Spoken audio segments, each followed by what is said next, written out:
Concernant les formalités administratives et juridiques, les formalités administratives regroupent plusieurs sujets.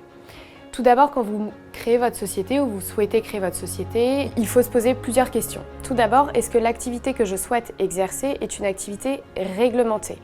Qu'est-ce qu'on entend par activité réglementée ? Ce peut être par exemple des activités de banque, ce peut être des activités de restauration, ce peut être des activités par exemple de boîte de nuit ou encore de taxi ou même de crèche. Il y a toute une liste d'activités réglementées. Cette liste, vous pourrez la trouver soit sur le site du greffe du tribunal de commerce de la société où vous exercerez votre activité. Si votre société est à Paris, je vous invite à regarder le site du greffe par exemple du tribunal de Paris. Vous pouvez également trouver ces informations sur le site de la BPI France. Vous aurez toute la liste et tous les agréments ou autorisations préalables à obtenir avant la mise en œuvre de votre activité et son exercice. Ensuite, la question peut se poser quant au choix de la domiciliation. Est-ce que vous souhaitez domicilier par exemple votre société ou est-ce que vous pouvez domicilier votre société à votre domicile personnel ou ailleurs ? Vous pouvez tout à fait domicilier votre société à votre domicile personnel si vous avez la qualité de dirigeant. On entend par dirigeant soit le président, soit le directeur général, mais en aucun cas ce peut être un associé qui n'a pas la qualité de dirigeant. Donc qui n'a pas la casquette ni de président ni de directeur général. Le petit conseil que je vous donne, c'est également, si vous souhaitez domicilier votre activité chez vous, peut-être de prévenir soit le syndic de copropriété si vous êtes propriétaire, soit le bailleur si vous êtes locataire. Par ailleurs, il convient de s'assurer que ni votre bail ou ni le syndic de copropriété n'interdit cette domiciliation. Le cas échéant, le législateur admet une domiciliation pour 5 ans maximum, si jamais la domiciliation n'est pas autorisée pour une durée indéterminée, parce que parfois elle peut l'être.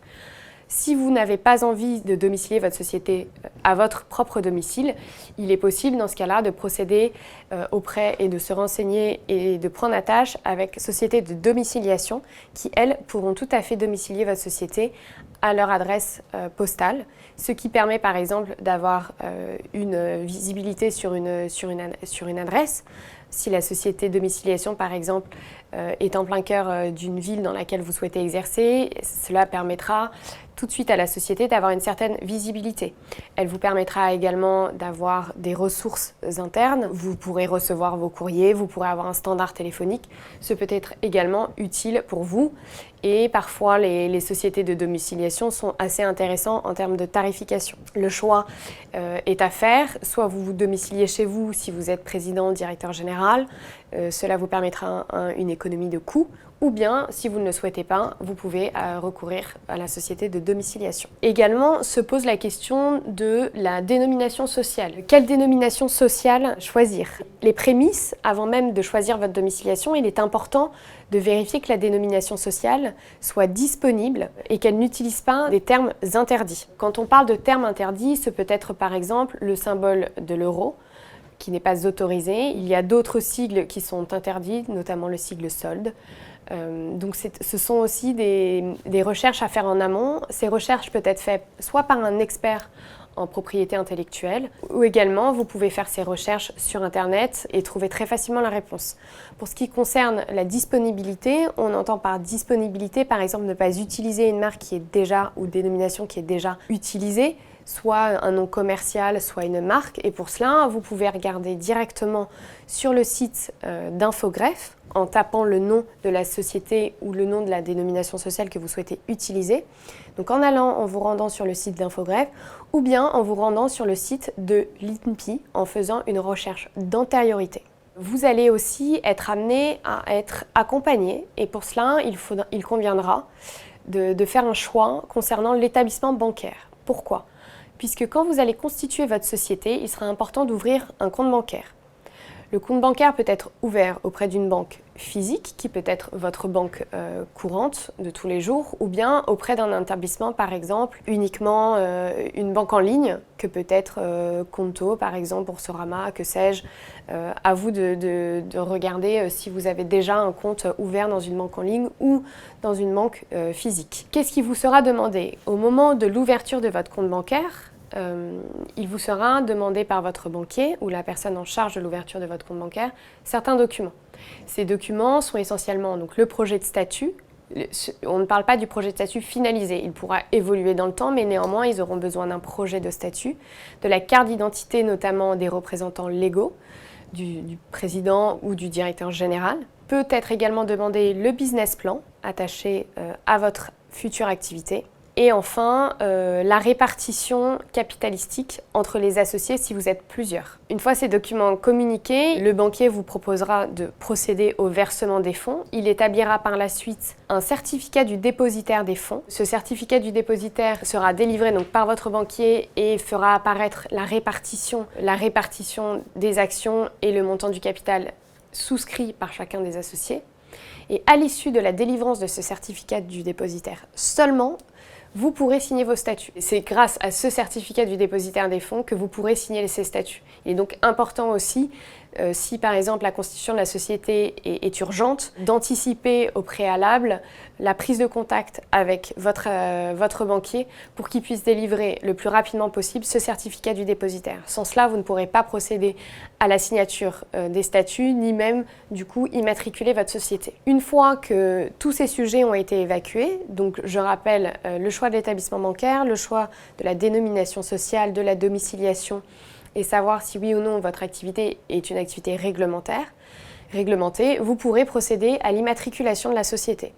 Cette immatriculation peut se faire par plusieurs biais, soit directement sur le site d'Infogreffe, soit auprès du Centre des formalités des entreprises qu'on appelle le CFE, soit par exemple, vous avez également l'opportunité de le faire auprès de certains formalistes qui sont spécialisés, vous pourrez en trouver toute une liste sur Internet, ou bien évidemment par un avocat qui vous aidera dans cette démarche et qui effectueront ses propres démarches en fonction des options qui seront choisies. Donc si c'est un dépôt sur Internet ou si c'est un dépôt par exemple directement auprès du greffe du tribunal, qui est totalement possible, soit on parlera d'un dépôt dématérialisé lorsqu'il se fait en ligne, soit d'un dépôt matériel, donc physique, et donc le nombre de pièces peuvent varier en fonction du type de dépôt. Pour ce qui concerne les pièces, là encore, soit votre avocat, soit si vous rendez sur le site du greffe du tribunal de commerce de la société concernée, c'est-à-dire Paris, Bordeaux ou que sais-je, en fonction de la ville où vous souhaitez lancer votre activité, vous donnera la liste des documents à déposer. Donc par exemple, vous aurez les statuts à déposer, bien évidemment, la liste dite des souscripteurs qui seront des associés avec l'identité des associés, le montant souscrit par chacun d'entre eux et le nombre d'actions auxquelles ils ont le droit en fonction du montant justement des souscriptions. Ces documents représentent également la carte d'identité du représentant légal ou des représentants légaux s'il y a par exemple un président et un directeur général. Vous aurez également ce qu'on appelle un formulaire de bénéficiaire effectif. Le bénéficiaire effectif est la personne et donc l'associé qui détient plus de 25% du capital social et des droits de vote.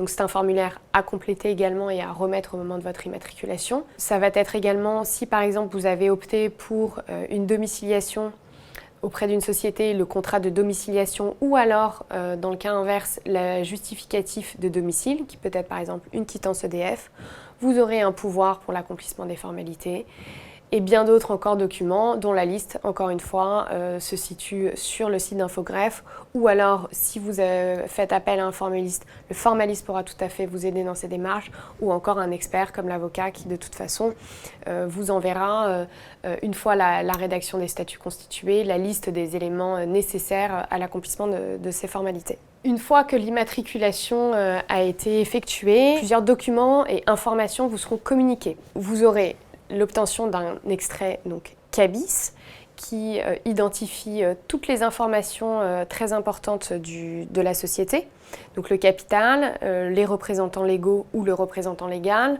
la date de création, l'objet social de la société qui permettra de vous confier un code APE et qui indiquera le numéro SIRET et SIREN qui sera souvent nécessaire au moment où vous conclurez certains contrats, et vous obtiendrez un numéro de TVA intracommunautaire qui pourront également être sollicités par exemple par vos contractants au moment de la signature de certains contrats. Nous recommandons également l'ouverture de registres sociaux. Donc les registres sociaux recouvrent d'une part les registres d'assemblée générale, donc toutes les décisions qui seront prises par la collectivité des associés devront être retranscrites dans ces registres.